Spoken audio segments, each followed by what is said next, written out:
They're nearly double in the percentage of adoption over the EU average. What is Denmark doing? What are the characteristics of Denmark that position them to be able to sort of hit the ground running? Just imagine that all the societal, cultural, and technological factors combined create the happiest population on Earth.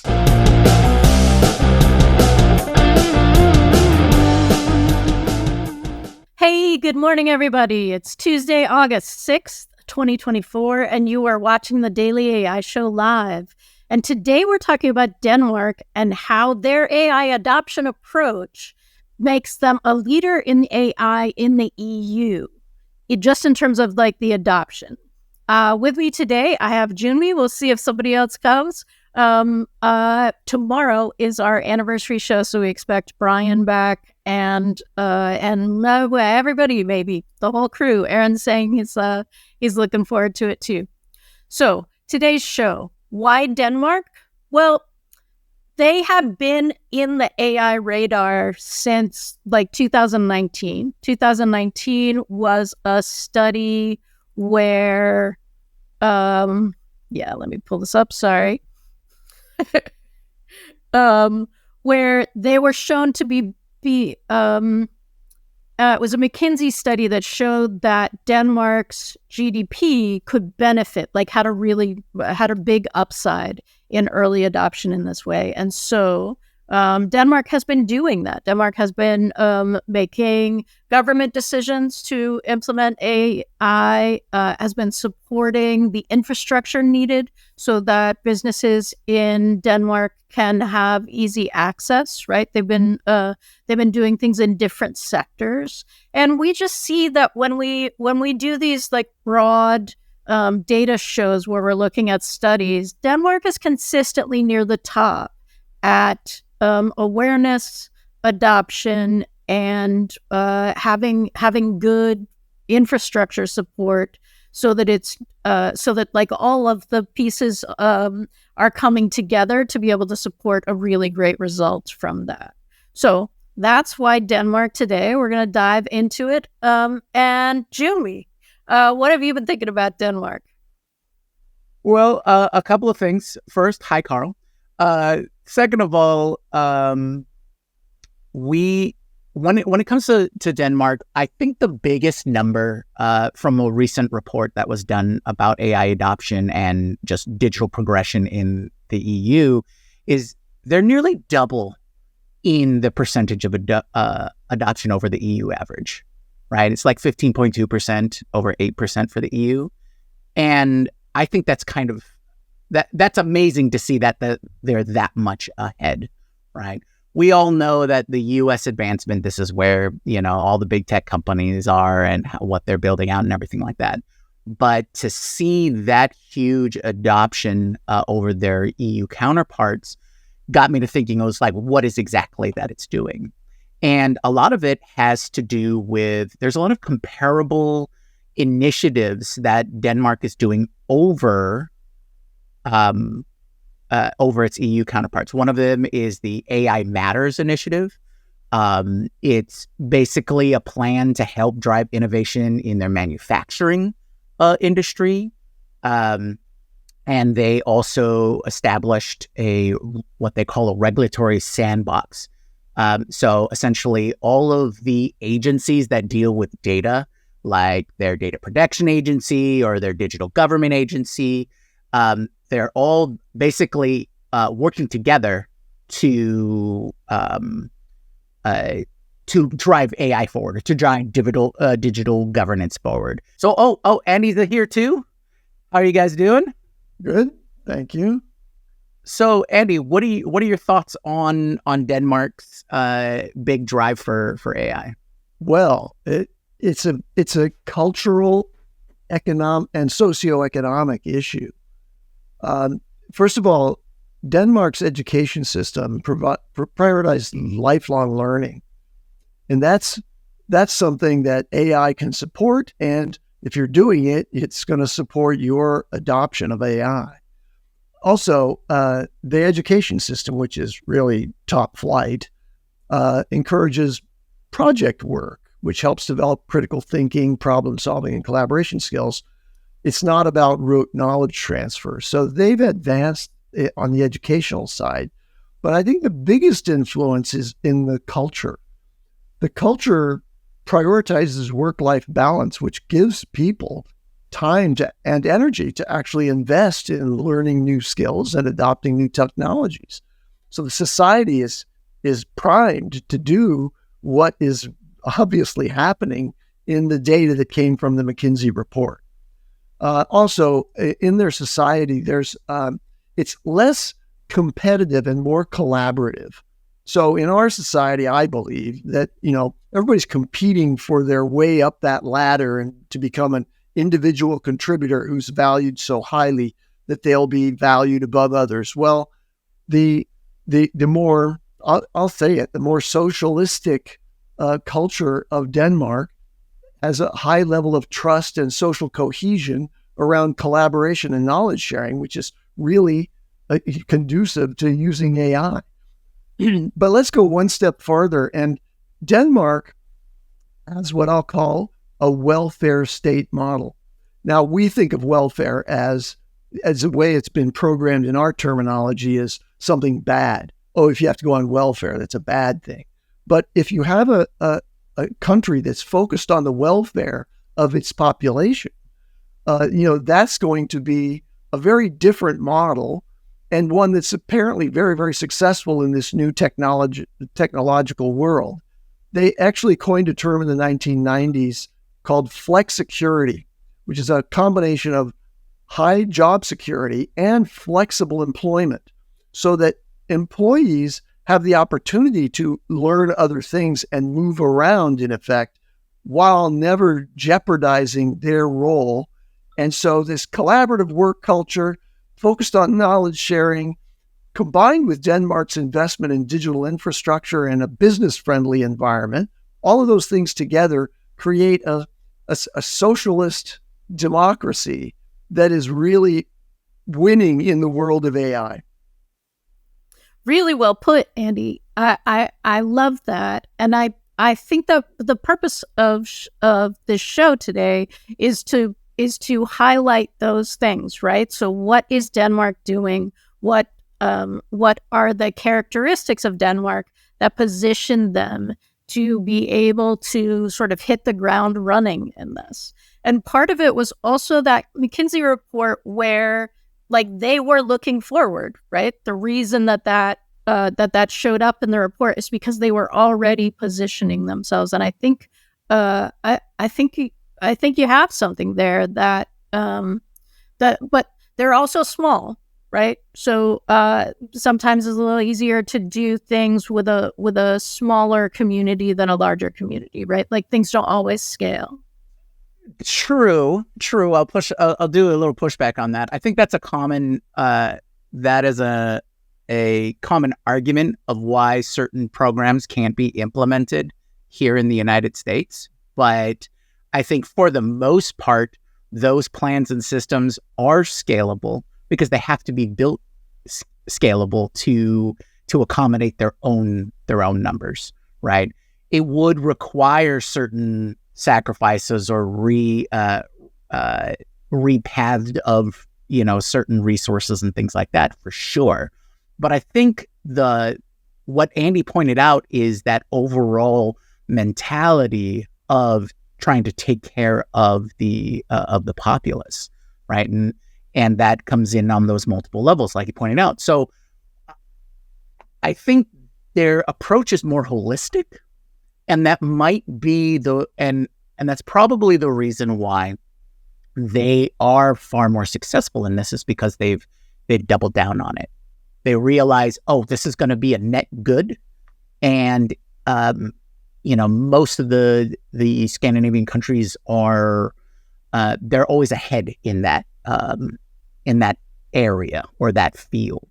Is this is going to be a better good for everybody. So let's pay the price now so that we get a better return later, right? And I think a lot of the approach for other countries and whatnot are we have to put out the fire put out this fire right now or solve for this issue right now, as opposed to, let's take a look at the whole problem and work on from there. So in terms of the AI adoption, I think it's just recognizing, hey, this technology is going to be a greater, more sustainable good for our country. And if we adopt it now, then all of our infrastructure can take care of it or take advantage of it much earlier than everybody else. And we'll see greater returns on that. Yeah, and just imagine that all those societal, cultural, and technological factors combined create the happiest population on Earth. Denmark is the happiest country as measured by those sociologists who look at country populations and whether they're satisfied with their lives and whether they're feeling productive and live full and satisfying lives. Well, the suffering through the competitions of the marketplace economies that we do here and in other major developed countries, or in command economies, where there's a sense of oppression and control, those don't lead to overall human satisfaction. Denmark's a really great model for what can be done. Now, maybe it just cannot be done in a place like the United States of America because of the scale, and perhaps just the difficulty, the transition costs, the migration costs from one model to another. And by the way, many of the sort of the welfare state approaches that are described, in the Denmark's political and societal realm, those things would be rejected immediately in the United States as being communist. So it just can't happen here. But it's not that, as a result, the U.S. is a better place to live and that the people who are living in the United States are happier people. And I'm not a communist. So I would say, I think that's interesting. And I was having a conversation with a friend this week about that Queen of Hearts quote from the Wizard of Oz. Sorry, the Queen of Hearts quote from Alice in Wonderland about doing impossible things. Right? Alice says, "Well, that kid, that's impossible," and the Queen of Hearts says, "Well, I dare say you haven't had enough practice." That she tries to do at least 2 impossible things before breakfast every day. That I'm getting that quote probably slightly wrong, but I do think that is part of what we're sort of up against in this context. And your point, Andy, that flexibility is kind of built into the employment model of Denmark, and also sounds like the zeitgeist of like how things move forward. We've seen other countries like make big pushes for, we're going to fund, I think this was Singapore, we're going to put something into the budget so people who are between the ages of 40 and 60 can retrain, or whatever age that was. But it was like, we think you're not going to come with us unless we put a very specific thing in place so that you can retrain, and we're going to fund that in the government because we're seeing that jobs that people trained for earlier may not exist in the same kind of way. So I find that really interesting, like that idea of being able to see the opportunity and get beyond, but that's impossible, right? Because we do see impossible things on a regular basis, right? And being able to take the opportunity of that, I think, is a real key, right? And that may have you, like, if you have a soft place to fall, it's much easier to leap off the cliff. Jyunmi, what are you thinking? Well, I wanted to go back a little bit and talk about, I guess, the EU's approach to data privacy and how Denmark in specific, because of their AI adoption, such a high percentage, And EU's focus on data privacy seems to be a little juxtaposed to the U.S. Method, or at least what's unfolded, right? So a number of years ago, they came out with the GDPR, which is their general data rights and privacy plan for all of the EU. Excuse me. And it's fairly at the time when it was released, it's pretty much the gold standard of data privacy over a large scale, right? And because the internet is global, it affected all all institutions, anyone who had a website. There's a reason why everyone's got the cookies pop up now on their website is because of the GDPR and similar things like, the California Protection Act and all those kinds of things. But that seems to be their primary focus, or EU's primary focus, when it comes to adopting any new technology, and in particular the AI.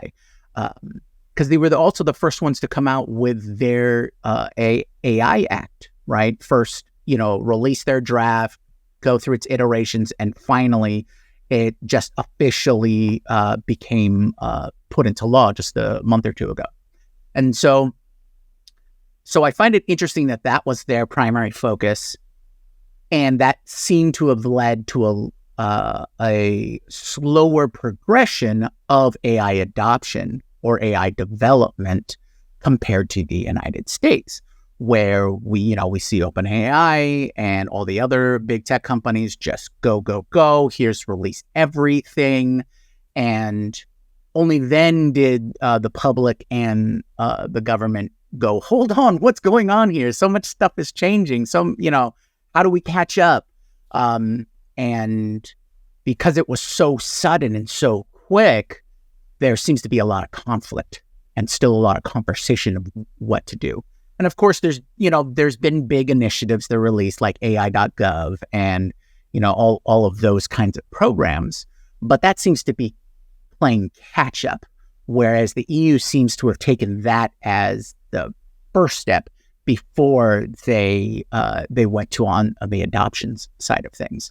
So I find that interesting that all of the plans and the initiatives, and in Denmark's case particular, is that sandbox concept where they're putting something like 3.8 billion towards their AI initiatives, and but all of their organizations and all of their initiatives are all data first, or data privacy first, or data protections first.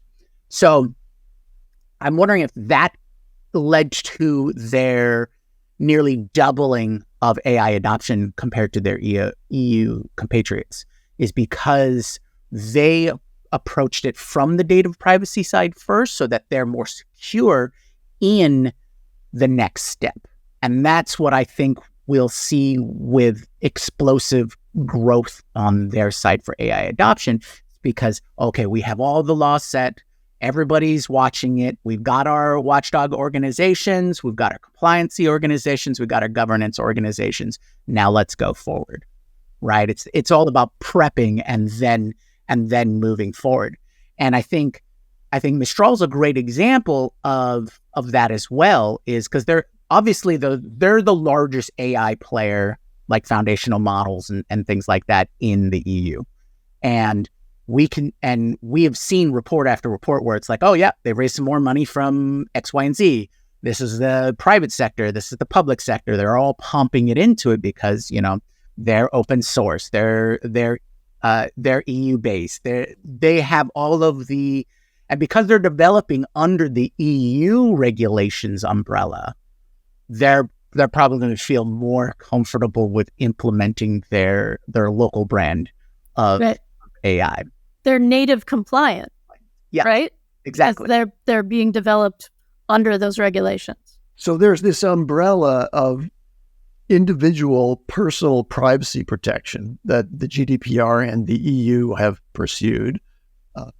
I don't personally feel at risk here in the United States without the GDPR that, my personal information is being compromised extensively by the use of AI, but it may be. I just don't know. But I think that another aspect of Denmark's advancement over the other EU countries is that, going back to the comment about they have a very business-friendly government. So you have this combination of a social welfare-oriented government, but also very pro-business. And so this led to the statistic from the McKinsey report, which is 72% of the respondents from Denmark in that survey reported that their business organizations were using AI, which was significantly higher than the global average and higher than all the other EU countries. So you have this picture of a country that cares about its people and also cares about its economy and its business, and is investing heavily in the infrastructure to support those organizations, and also encouraging the use of AI in those organizations. And that's given rise to a complete outlier performance by Denmark, with numbers that far exceed any other country in terms of companies adopting AI and implementing them with their employees. Here, by contrast, you have employees resisting the use of AI because it seems like it's a threat to their employment. But in Denmark, you have a government that says, you have flex security. We're going to take care of you in your employment. We're going to retrain you. We're going to make it possible for you to move from job to job if you wish to. And we're going to provide you with education and training to make sure that you continue to be a faithful contributor to our collective efforts here. That's very different from what's happening in the U.S., where a lot of people are trying to turn a blind eye or put their head in the sand with respect to AI because they want the status quo, where they go at their regular job and they do the same things that they were doing before. Now, that's not true broadly. There's a lot of people individually who are adopting AI in the United States, but I think when you look at it in aggregate, that's much more like that. The numbers of for individual user adoptions are in the single digits in the United States, and they're much, much higher in Denmark.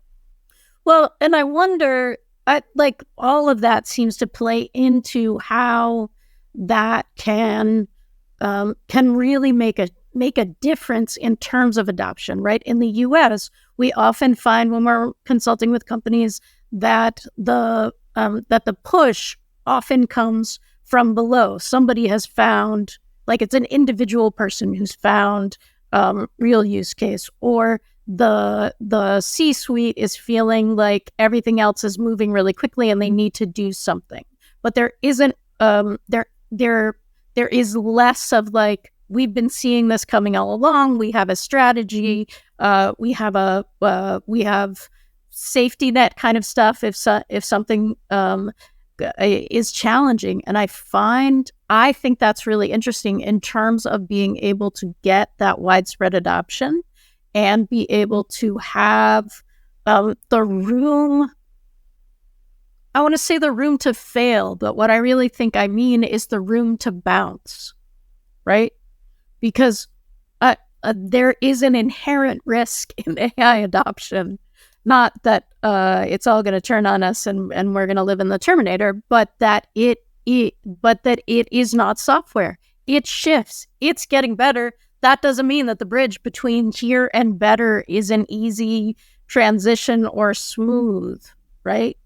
And if you have this this kind of government approach, pairing government and business approach, where okay, no, we can see the path. We're all strong. We're going to move forward together. That really seems like it's a significant difference. I just wanted three things to just mention, because I think I don't think there's ever going to be a point that North America, especially the United States, will ever take a Denmark approach, mostly because, one, there's geopolitical implications where you have literally, from a military perspective, from an economic perspective, the one of, if not the number one superpower. That would just change how implementation would be. It would, and that leads to number two, which is the population. For a population of that size versus that size, it's harder from a bureaucratic level entirely, right? You have municipal, you have state, then you have your federal government. It just would be very difficult to implement that. And I also think it's also three, where you have the top models, not, and that's no disrespect to Mistral, but the top companies in AI are in the United States, which then impacts number one, right? If you have those, the thinking isn't about, oh, how can we the population? A big concern would be, hey, how do we prevent this country, this country, this country, this country, this country, enemies because of geopolitical situations from using AI to combat, right? That's like just how it is. And from a Canadian perspective, the disproportionate spending on defense versus everything else, what it will have to be that way. That is it just will, because you don't spend X trillions, or I don't know how many billions the United States spends, if it's in the trillions, but when you spend that much, AI is going to definitely be prioritized in that perspective, not educate, like it just will, because you're spending that much. And I think that's kind of how it works. And I think this is where more so it's harder for governments, but I think this is where the either nonprofits or the corporations themselves have a lot more onus, or business itself has a lot more onus to drive the education piece, not the government piece, which is kind of sad, but it just, I feel that's how it is. And I think Paul Reitzer said there has to be some sort of space race type focus. I'm just not sure that is the focus. Like I haven't heard very much about what the AI policy is. Like I've heard Donald Trump's AI policy. Obviously, Kamala Harris there's some, I think she was heavily involved in the executive order from President Biden. So I'm not sure, but is there an actually comprehensive, we're going to do this together, everybody's in? I'm just not sure that's going to ever pan out unless you do it from a military perspective. So you're saying like military will drive the adoption, or I get what you're saying about expenditure. I mean, the 2025 budget for the U.S. military is $850 billion. Yeah. So right. So I can see how from military's perspective, okay, there's got to be an investment here. And when you frame it like, oh, if we don't have the best AI, then our enemies or potential enemies will have the best AI. I mean, that's the common military standpoint, and I understand that, but that I don't think there isn't room for us to implement some of the concepts or some of the initiatives that have been implemented from Denmark or from the EU and that kind of thing. This is all digital technology. We can do nearly everything at scale. It's just a matter of cost, and it's willing to sign the check to pay for it, right? Yeah. That's what it really comes down to. And the investments that I've been seeing in the AI space and all these AI companies tells me the money is there, because who heard of dozens of unicorns coming out of the last 2 years, right? Here's Microsoft, $10 billion, OpenAI, right off the bat. Okay, now they're trying to raise $1 trillion. They're trying to, we're talking about dozens and hundreds of billions of dollars being thrown into the AI space. So that resource is there. It's just a matter of willing to take the initial hit, I think, right, to see the long term. Right? Pay for it now, and that way down the line, it's better for you. And I think that's always been a big issue when it comes to spending money, investment, or just overall. Humans really can't see more than 20 or 40 years ahead of themselves, just because we have very short lives. But I think that's what's going to be needed. Just hey, we got to spend all this now so that we ain't paying for it later. I think there's two things there. One is that's what I meant by businesses having to drive it, because you can't rely on government driving it. It's not going to be like even though the government would technically have more money if they wanted to create these data centers, if you want to create these things, it's the businesses that are driving it. And two, I just remember part of the reason why there was a space race is because you raced against the Russians developing at the same time. I don't know if there's an imperative, oh, China's going to get the best models. No, the race is our companies are developing everything. We're just going to cut you off. So NVIDIA, don't sell them this. And then NVIDIA is like, no, we won't sell them this, but we'll create a new thing that'll kind of like bypass that rule. And, it's a cat and a mouse game on that. It's just that unless there was other companies this is where open source and, closed source comes in, but like, where is the Meta, Anthropic, OpenAI, Microsoft, Google competitor on non-North American front to actually be a challenge? Like, where is that challenge? Because we've always said competition brings out the best.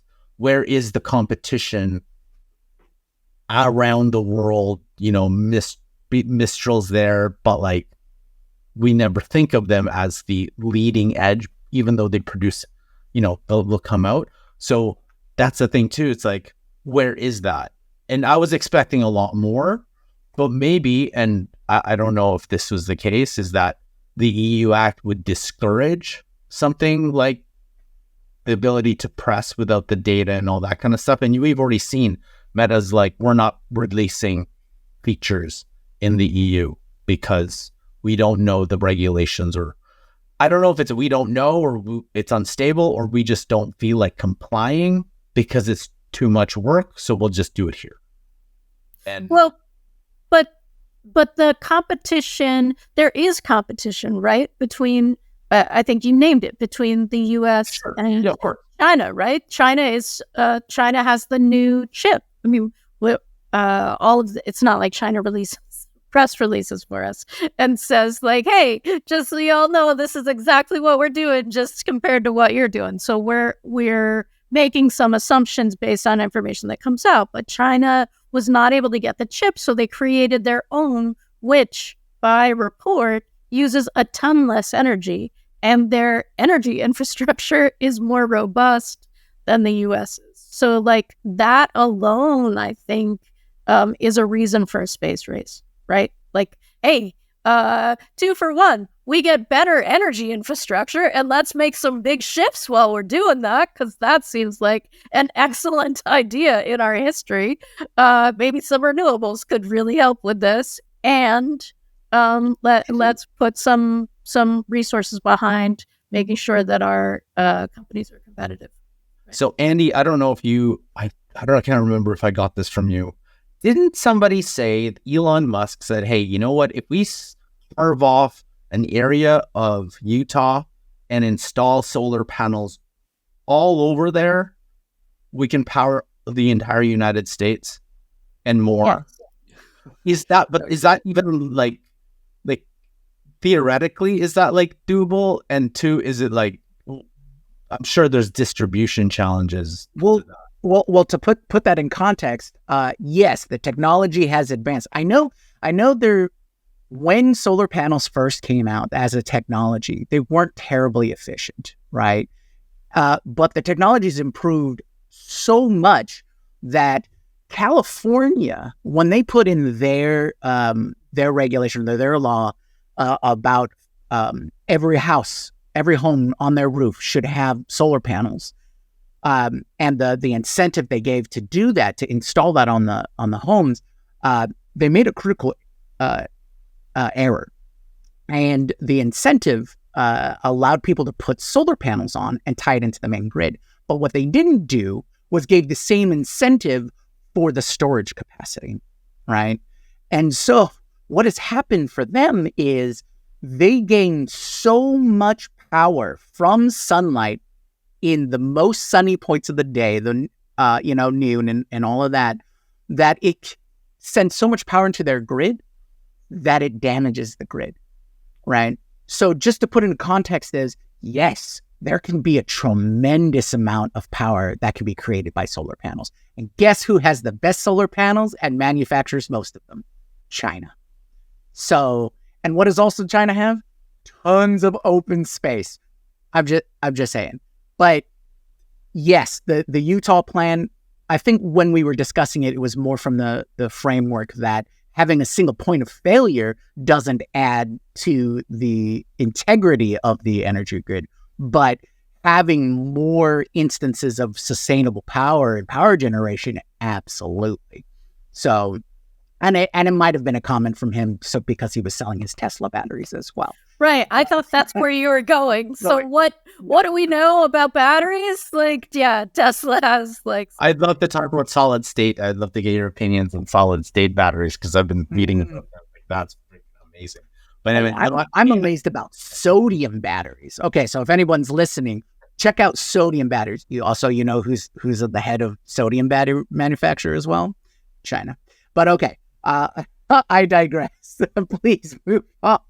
So yeah, let's bring it back around to before we close out. I want to follow on this energy discussion in that just this past week I read an article about a new small form factor nuclear reactor that China has developed, which is about the size of a water heater, and of course, it could be used on ships, or it could be used, on smaller ships, not nuclear aircraft carriers, where there's a, really large reactor. This is a very small form factor reactor.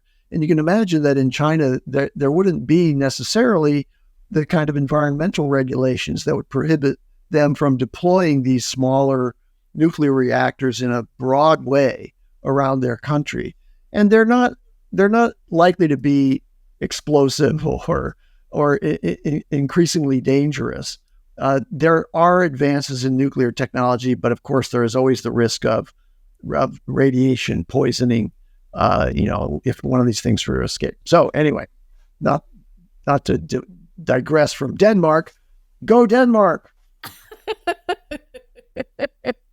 So yeah, I think we will. Are there final points that people want to make? Speak now or forever hold your peace. There's a conversation in the chat happening, which is always great. We hope you check out our chat after the show. People talking about actually the Terminator. People are talking about their P-Doom, and we should do a show. Maybe that'll be a Monday show. What's your P-Doom number? But tomorrow. There is one point that I do want to make, and it was when I was in Peru, and I would just remember, this was like a decade ago, and the conversation was around mobile phones and how like said country bypassed the landline and went full mobile because they couldn't afford the landline, right? Because all the infrastructure required. So I'd be curious to see if other countries leverage this, similar to maybe take a Denmark approach where you bypass a technology. I don't know what technology you'd be bypassing, but just fully adopt it to the point where like your country, now it's still a third world country because like of a whole bunch of other reasons, but I'd be very curious to see if a country really embraces it and shoots their country, just skyrockets it economically, socially, because they've really adopted it in a way that, like for the good of the people, for the good of everybody, rather than full competition. Well, there's still competition involved, but it's the society perspective. I'm very curious to see if that actually happens. And that requires, with the governments and the businesses and everybody really full together. And I would imagine countries like Denmark, smaller population, not, superpowers or whatever, I would imagine a Scandinavian country would be best set up for it to really be the shining star example of what AI can actually do from like benefiting humanity perspective. Or Canada. or Canada. We can't get anything. So it will never happen here because we can never get any of the crazy things we can never get. Well, you can take all of the tax money that Google is now surcharging for ads and then spend that on AI development. Of course, because we need more taxes from. What is a DST? I was like, what the heck is a digital sales tax? Oh, we'll never get any tax for here. Cue Karl rant. So if you've enjoyed this discussion, if you are enjoying Karl twisting on the vine because of all the plays that Google is doing with Canada, please join us again tomorrow for our 1-year anniversary show. I don't know if you all are shocked, but it feels like what a year it's been. Both like wow, and also that went fast. Like there's so much that has happened. So we hope you'll join us tomorrow for that. On Friday, we're going to be talking about is it too risky to build your own AI model, right? Like a customized AI model. And that kind of goes to what Karl is saying, right? Are you able to jump? He's talking about it in terms of countries. Are you able to jump the line if you just come in at the right point and hit the ground running with the most successful model or the best model at that time? So thanks again. You can find us at thedailyAIshow.com. We're moving our news show to Thursday because tomorrow is our 1-year anniversary. So thanks, everybody. Happy Tuesday. Thanks for joining us. Oh,